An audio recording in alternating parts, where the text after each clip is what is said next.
The original pilot of The Big Bang Theory was produced in 2006 and was written by Chuck Lorre and Bill Prady.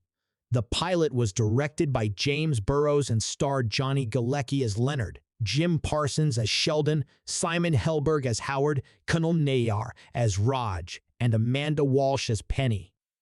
However, the original pilot was scrapped and a new one was produced with different cast members and a different storyline.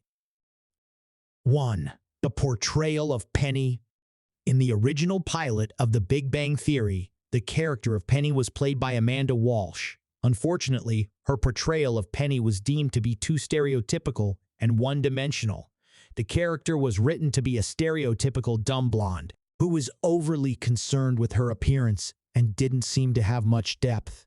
This portrayal of Penny clashed with the personalities of the show's main characters, who were portrayed as intelligent and socially awkward. As a result, many viewers found it difficult to connect with the character and the show's overall dynamic. I blame Penny too. Bad Penny. However, the show's creators were able to learn from these initial mistakes and reworked the character for the second pilot episode. Kaylee Cuoco was cast as Penny, and the character was given more depth and nuance. Rather than simply being a one-dimensional character, Penny was given a backstory and a more fleshed-out personality. She was portrayed as someone who was intelligent in her own way and who had her own insecurities and struggles to overcome. This allowed the character to connect more effectively with both the main characters and the show's audience. 2. Sorry, I got distracted. Really? How exactly do you get distracted making a sperm deposit? Did you find something more interesting in your pants? No, just the usual contents, which I was operating in the traditional manner. But then I started to think, we're selling our sperm to a high IQ sperm bank, and we can't guarantee high IQ offspring. Extreme intelligence is as much of a mutation as the migrating eye of the flounder. Sheldon, you are the only person I know that can take the fun out of masturbation. Fortunately, I stumbled across a magazine that featured women with large buttocks. And by stumble across, you mean removed from your sock drawer and brought with you. Actors began to build a rapport with one another, which helped to create a more naturalistic and believable dynamic on screen. The show's creators also worked to deepen the relationships between the characters, which allowed the actors to explore their characters in more depth and develop stronger bonds with one another. 3. Shallow characterizations. One of the most significant issues with the original pilot was the shallow characterizations of the main cast. While the basic premise of the show was intriguing, the initial characterizations of the main cast felt flat and one-dimensional. The show's portrayal of nerds and geeks was often seen as stereotypical and even offensive, with characters that were defined solely by their geeky interests. This lack of depth made it difficult for viewers to become invested in the characters and their storylines.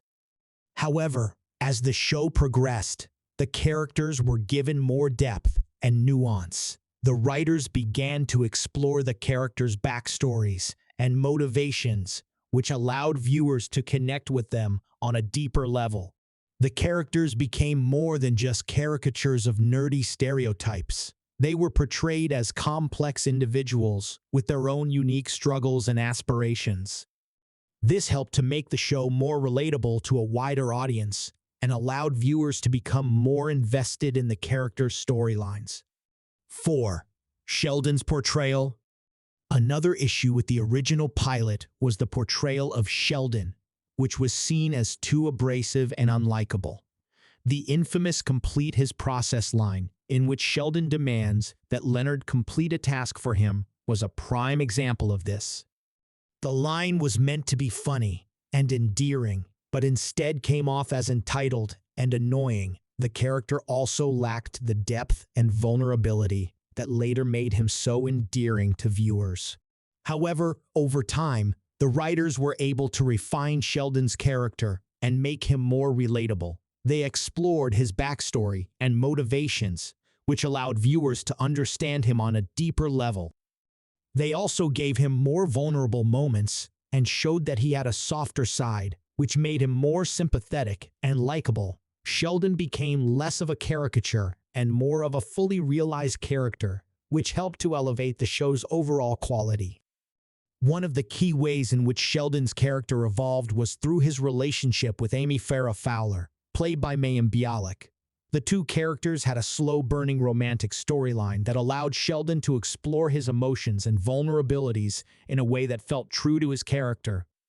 This helped to humanize him and make him more relatable to viewers. 5. Gilda's character. One of the lesser-known issues with the original pilot was the inclusion of a character named Gilda, who was played by Iris Barr. Gilda was portrayed as a socially awkward character who worked at the same restaurant as Penny. However, her character was deemed to be unnecessary and distracting, and her storyline was ultimately cut from the show. While the character was only featured in the original pilot, her inclusion highlighted some of the early struggles that the show faced in terms of finding the right balance between characters. Overall, the original pilot of The Big Bang Theory faced a number of significant issues that prevented it from being successful. However, the show's creators were able to learn from these early mistakes and make significant changes to the show's overall dynamic. By reworking the characters, building stronger chemistry between the actors, and deepening the storylines, the show was able to become one of the most successful sitcoms of all time. The show's legacy continues to this day, with many viewers still tuning in to watch the beloved characters and their comedic misadventures.